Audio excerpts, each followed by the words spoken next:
अल्लाहुम्मा सल्ली अला मुहम्मद व आले मुहम्मद वअज्जिल फरज आले मुहम्मद। तमाम मोमिनीन और सामीन और नाज़रीन अस्सलामु अलैकुम। बाद अस्सलाम, आज हम आपसे चंद ऐसे अल्फाज के मफ़हूम को, उन अल्फाज के मानी को और इनका एक प्रैक्टिकली इनकी ज़रूरत क्या पड़ी, इनका इतलाक़ कब हुआ, किस वक्त क्यों ज़रूरत महसूस हुई और इन लफ्ज़ों को ये नाम क्यों दिया गया। तो एक दिन इन्हीं अल्फाज की इस्तेमाली वजूद को लिए हुए एक Hey there, subscribe to my channel and also press this bell icon.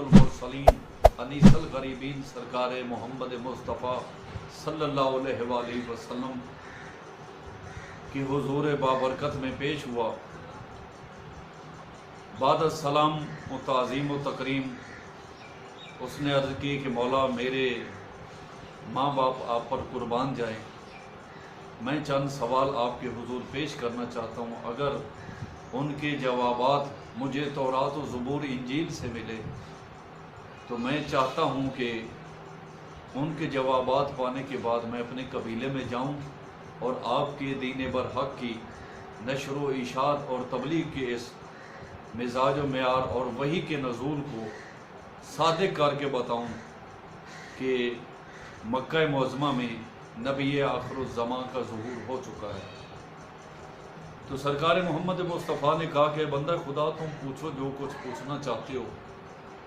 तो जब शगुफ्तगी और पुरखुलूस सुखन व अंदाज को उसने देखा कि सरकार नहायत ही शफ़ी हैं, नहायत ही लतीफ़ मिजाज हैं, नहायत ही नरम दिली के साथ बात करने वाले हैं, तो उसने कहा कि सरकार मेरा पहला सवाल ये है कि खाना काबा को खाना काबा क्यों कहते हैं, हज को हज क्यों कहते हैं,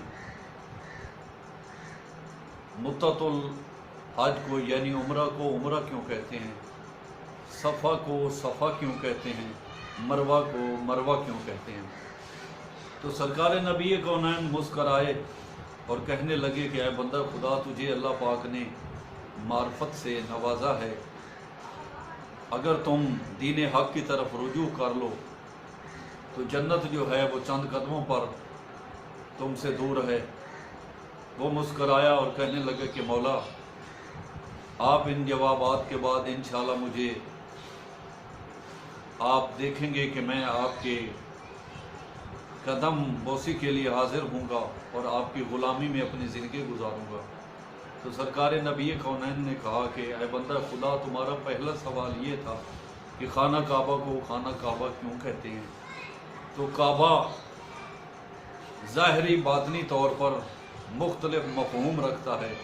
एक तो काबा का मानी है बुलंद तरीन मकाम, अफजलियत से आला दर्जे के तौर पर, ताज़ीम व तकरीम के तौर पर, तमाम दुनिया आलम के मकानों महलों से ज़्यादा फजीलत रखने वाला घर। और दूसरा माना इसका ये है कि ये सतह ज़मीन पर सबसे बुलंद मकाम कायम किया गया, यानी इसकी बनावट भी बुलंद जगह पर रखी गई, क्योंकि ये बैतुल मामूर के बिलमुकाबिल है। उसने कहा मौला बैतुल मामूर क्या है। तो सरकार ने कहा कि बैतुल मामूर अर्श पर सबसे बुलंद मकाम को कहते हैं और ये काबा बिल्कुल बैतुल मामूर के मुकाबिल में है, क्योंकि वो चकोर और मुरब्बा शक्ल में है। तो उसने कहा मौला ये बैतुल मामूर के बिलमुकाबिल क्यों है। तो सरकार नबी कौनैन ने कहा बैतुल मामूर के मुकाबिल इसलिए है क्योंकि बैतुल मामूर अर्श के बिलमुकाबिल है, और अर्श के बिलमुकाबिल इसलिए है क्योंकि अर्श 4 सुतूनों पर कायम है और उन्हीं 4 सुतूनों की बुनियाद और तश्कील के तौर पर इसको भी 4 कोने देकर सतह ज़मीन पर करार दिया गया है। और अर्श के 4 कोने ये हैं सुबहानल्लाह वल्हम्दुलिल्लाह वला इलाहा इल्लल्लाह वल्लाहु अकबर। यहूदी खुश हुआ पहले सवाल का जवाब पाकर سرکار نبی کونین نے کہا کہ اب تمہارا دوسرا سوال تھا کہ حج کو حج کیوں کہتے ہیں؟ تو یہودی پہلے تھوڑا سا دور بیٹھا تھا، پھر تھوڑا سا لبکہ قریب ہونے لگا۔ تو سرکار نبی کونین نے کہا کہ اے بندہ خدا، اگر تم میں سے یا تمہارے قبیلہ میں سے اگر کوئی اپنی منزل مقصود پر پہنچ جائے تو تم اسے کیا کہتے ہو؟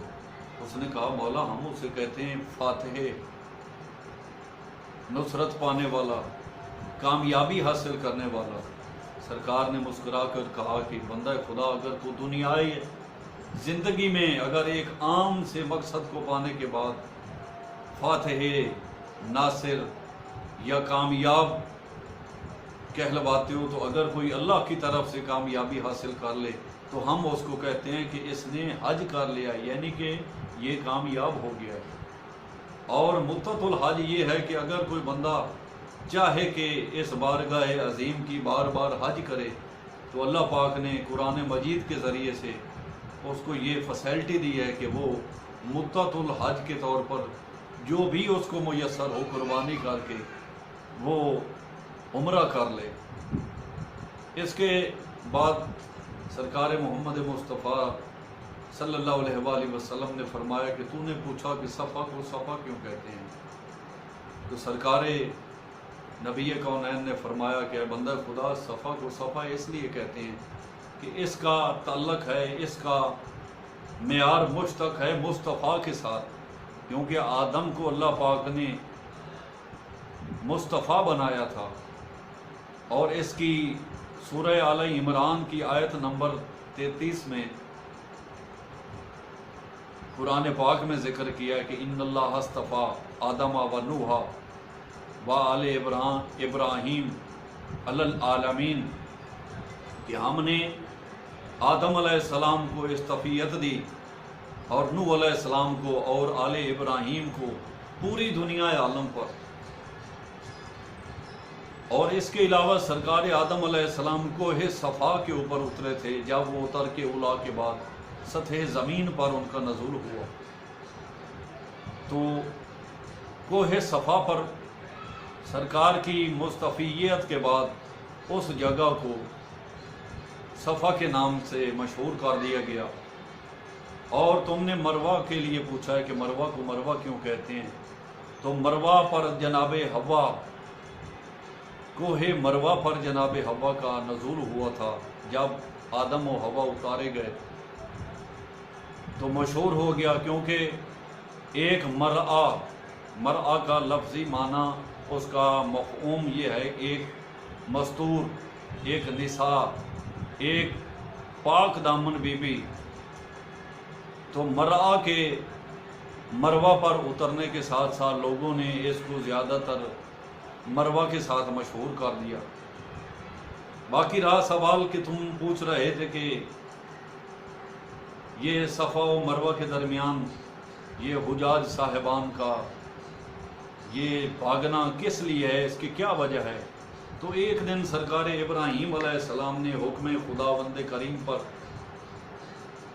وحی ہوئی سرکار کو کہ تم اپنے بیٹے کو حکم الہی سے مکہ کی سرزمین پر چھوڑاؤ، اور میں تمہارا حامد و ناصر ہوں اور ضامن و گواہ ہوں کہ ہم تمہاری اس زوجہ اور تمہارے اس بیٹے کے صدقے میں ایک شہر آباد کر دیں گے، چاہے یہ جگہ جتنی ہی بیابان یا جنگل ہے یا میدان و صحرا کے طور پر ہے، یہاں پر کوئی آبادی نہیں ہے۔ جناب ابراہیم علیہ السلام نے جناب اسماعیل کو اپنی زوجہ کے ساتھ مکہ میں چھوڑ دیا۔ جناب اسماعیل علیہ السلام کو پیاس لگی تو جناب ابراہیم کی زوجہ محترمہ یعنی جناب اسماعیل کی والدہ محترمہ سب سے پہلے کوہ صفا کے دامن میں جا کر کھڑی ہوئیں اور وہاں پر پکارا کہ اے بندگان خدا، تم میں سے کوئی ہے جو میری منس و مددگاری کرے؟ تو دور دور تک کیونکہ آبادی نہیں تھی اس لیے وہاں سے کوئی نہ آیا مدد کرنے کے لیے۔ پھر بی بی مروہ پر گئیں، اس کی چوٹی پر جا کر پکارا کہ اے بندگان خدا، اگر میری آواز سنتے ہو تو میری मुन्निस व मददगारी के लिए तशरीफ़ ले आओ कि मेरा बेटा प्यासा है। कोई ना आया। इसी तरह बीबी ने 7 चक्कर काटे, जिसकी वजह से मालिक कायनात ने अपने बेटे के उस खुलूस और उस प्यास और उस तशनगी की वजह से जो बीबी अपने बेटे पर महसूस कर रही थी, उसके लिए भागती रही। तो ये एक आम भागना न था, अल्लाह पाक की ज़ात को पसंद आया और उस मालिक की कायनात ने इस फरीज़ा अज़ीम में इस सिलसिले को चुन लिया और हज के बाकी तमाम अहकामात में से वाजिब करार दे दिया कि अगर हाजी साहिबान सफ़ा व मरवा के दरमियान चक्कर नहीं लगाएंगे, भागेंगे नहीं, तो उनकी हज कबूल नहीं होगी। तो जिब्रील अलैहिस्सलाम बीबी की ये कफ़ियत देखकर नाज़िल हुए और पूछा कि बीबी तुम कौन हो? तो उन्होंने फरमाया कि मैं इब्राहीम की ज़ौजा और इस्माइल की वालिदा मोहतरमा हूँ। तो जनाब जिब्राईल ने पूछा कि आप क्यों और किस लिए और किन को पुकार रही हैं? तो बीबी ने कहा कि मेरा बेटा प्यासा है और मैं इर्द गिर्द से रहने वाले लोगों को पुकार रही हूँ कि मेरे बेटे के प्यास के लिए कुछ दें, लेकिन कोई नहीं आ रहा। तो जनाब जिब्राईल अलैहिस्सलाम ने कहा कि बीबी, जब आपने अपने घर बार को छोड़ा था और जनाब इब्राहीम अलैहिस्सलाम ने आपको घर से रवानगी के बाद क्या बताया था? तो बीबी ने कहा कि जनाब इब्राहीम ने कहा कि मालिक ने मुझसे वादा किया है कि मैं इन 2 हस्तियों के सदक़े में एक शहर आबाद कर दूंगा, लेकिन यहाँ तो आप हो गया कोई शनाख्त ज़िंदगी नहीं है। ज़िंदगी गुजारने के लिए और ज़िंदा रहने के लिए कोई यहाँ पर वसाइल व ज़राए नहीं है। तो जनाब जिब्राईल अलैहिस्सलाम ने कहा कि बीबी आप अपने बेटे की तरफ तो थोड़ा सा देखें। तो देखा, क्योंकि बीबी ने जनाब इस्माइल अलैहिस्सलाम को एक दरख्त के नीचे बिठाया था। तो जनाब की एड़ियाँ रगड़ने से, जनाब इस्माइल के एड़ियाँ रगड़ने से वहाँ पर एक चश्मा जारी हुआ। तो बीबी ने मट्टी के साथ इर्द गिर्द उसको मट्टी जैसे कुआं बन जाता है, नहीं तो वो पानी इतना दूर दूर तक फैल जाता कि पूरी बस्तियों को अपनी लपेट में ले लेता और एक तूफ़ान की मानद करार देता। लेकिन इस वक्त वो एक चश्मा के तौर पर फूट रहा है और लोग उसकी मुतबर्रक मिजाजी से अपने आप को तशनगी मिटाने के साथ साथ अपने आप को शिफा याबी की तरफ ले जा रहे हैं। तो दूर से लोगों ने देखा कि वहाँ पर चरिंद परिंद उतर रहे हैं। तो जो काफ़िले दूर से गुजरते थे और कहते थे कि यहाँ तो ज़िंदगी गुजारने के कोई वसाइल व ज़राए नहीं है, वही काफ़िले वहाँ पर आकर आबाद होने लगे और इस घराने अजीम Hey there. में अल्लाह पाक ने Subscribe to my channel मौज़मा जैसी and also पाक press this सरज़मीन bell को icon. चुन लिया और वहाँ पर रुश्द व हिदायत और ईमान की बुलंदी के सर चश्मा आए ज़माना नूरी सिलसिले के तौर पर उतरने लगे और लोग दीन से फैज़याब होने लगे। तो हमारी आज की इस गुफ्तगू को अगर आपने अपने इज़हान आला में जगह दी हो, आपको पसंद आई हो, तो हमारे इस चैनल को सब्सक्राइब करें और आपका हक़ है। और हम अगर अपना हक़ एक रुश्द व हिदायत के तौर पर मोहम्मद वाले मोहम्मद के फ़रामीन से आपको पेश कर रहे हैं, तो आप पर भी ये लाज़िम व मलज़ूम है कि अपना हक़ के अदायगी के तौर पर हमारे इस चैनल को सब्सक्राइब करें। मालिक की कायनात आपकी तौफ़ीक़ात में इजाफ़ा फरमाए और हमें आपके दामन अज़ीम में जैसी इल्मी मज़ीद बातों को डालने की तौफ़ीक़ अता फरमाए। अपना ख्याल रखें, हमें अपनी दुआओं में याद रखें। वस्सलाम, अल्लाह हाफ़िज़।